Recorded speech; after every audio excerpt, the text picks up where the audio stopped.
Le Premier ministre israélien Benjamin Netanyahou l'assure, l'Iran a commis une grave erreur. La riposte ne fait pratiquement aucun doute. Il reste 2 questions ce matin. Quand et comment? Par voie aérienne, avec ou sans l'aide des services du Mossad, le renseignement extérieur israélien. Seule certitude à ce stade, ce sera avec le concours et l'aide des Américains. On verra ça dans un instant, mais restons pour le moment côté israélien. Bonjour Nicolas Toneff. Bonjour Christophe, bonjour à tous. Grand reporter à Europe 1, vous avez couvert de nombreux théâtres de guerre. Quels sont les moyens de riposte de l'État israélien ?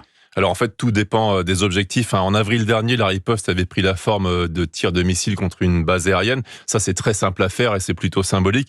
Mais s'il s'agit de faire plus de dégâts en utilisant des bombes lourdes ou des bombes anti-bunker comme contre le chef du Hezbollah, alors il faudra mettre l'aviation à contribution, mais avec une opération du coup plus difficile selon le spécialiste militaire Xavier Titelman. Aller en Iran, c'est des raids à plusieurs milliers de kilomètres avec toute une infrastructure et du matériel beaucoup plus lourd, en violant éventuellement l'espace aérien d'autres pays comme la Syrie ou l'Irak. Mais globalement, on sait très bien qu'Israël est libre d'agir dans n'importe quelle zone autour d'elle.